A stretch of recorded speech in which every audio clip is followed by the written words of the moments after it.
I meant to get all these videos out earlier, like before Twilight Princess HD was released. Lack of motivation and effort have made the schedule slip, and now Twilight Princess HD is out and I have bought it. I haven't played it yet though, but from what little I know, I think I like the changes they've added. You can instantly transform into Wolflink, that's a pretty big deal. Tears of Light quests have been made easier. Personally, I never felt them that taxing, but I can see why you'd want to make it shorter. I'll have to play it first to give my full opinion. Poes are easier to detect, which is great. I always had more trouble with them than golden skullwall tulas for some reason.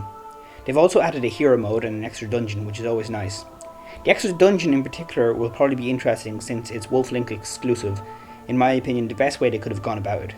Twilight Princess already has a lot of dungeons and the Cave of Ordeals, so making it a unique dungeon based around Wolflink would be the best way to go. Moving away from the changes they made and onto the changes I would make. First off, one of my biggest issues with Twilight Princess is how entirely linear it is. To remedy that somewhat, I would make it so recovering Ilia's memory is a mandatory side quest. In the current Twilight Princess, it's something you must do to reach the city in the sky. I would change it so you can start the quest as soon as you receive the Master Sword. Though to fully finish it you would need the Dominion Rod from the Temple of Time. Which might make the change a bit useless, but I still think minor things like this affect how the game is played quite a lot. And since you don't need the Dominion Rod to do the Ilia portion of the quest, it means you can get the horse call a lot sooner in the game. Still, probably a useless item though. Additionally, to make the game less linear, I would make it so you can do the Snow Peak Mansion, Temple of Time, and Sit in the Sky dungeons in any order you want. Though as I mentioned before, you'll have to get the Dominion Rod and the Temple of Time before you can reach Sit in the Sky. But if you want to do only half of the Temple of Time first and the other half after you beat Argorok, the option is there. Also, once you finish the City in the Sky, Okaka will no longer be available to warp you out of the other two dungeons. In several cutscenes in the game, you see these cool silver-headed shadow beasts.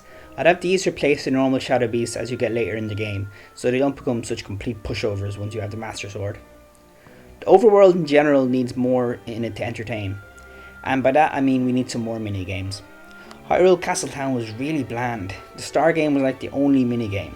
The market in Ocarina of Time was much smaller, but even that had 3 times as many minigames. So I'd add at least a shooting gallery to the Castle Town. I'm also kind of baffled there was no horse racing in Twilight Princess. They had so much focus on Epona in the trailers, yet there's really very little to do with her in the game.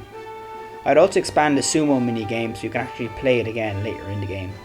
I'd make it so you have to wrestle each of the Goron elders with their own different styles of fighting. The final opponent would be the massive Darbus. That would be a lot of fun.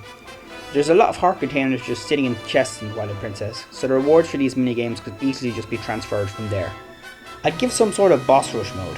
I believe this is the only 3D Zelda game that doesn't let you refight bosses whenever you want, since that feature was added to Ocarina of Time 3D.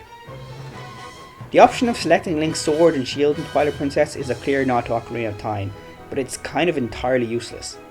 In Ocarina of Time there was a reason to have 3 weapon slots, but you have absolutely no reason to change back to the Ordnance Sword unless you want to challenge yourself. So much like Ocarina of Time, I'd add a third piece of equipment for you to choose between. The third sword would be the Magical Sword, which is weaker than the Master Sword but would allow you to shoot sword beams. Having some kind of fencing minigame would be a cool place to win this. The third shield would be the Iron Shield, which stuns enemies longer using the shield bash and is more useful overall but can break if it's hit too often, similar to Skyward Sword. This would be a regular shield you can buy in shops. Finally, if we ever do get a re-release of Twilight Princess, I think it should be bundled with Link's crossbow training on the same disc. That's a nice little simple game that I feel is often overlooked. And that's all I have to say about Twilight Princess. Tune in next time where I'll be talking about Phantom Hourglass.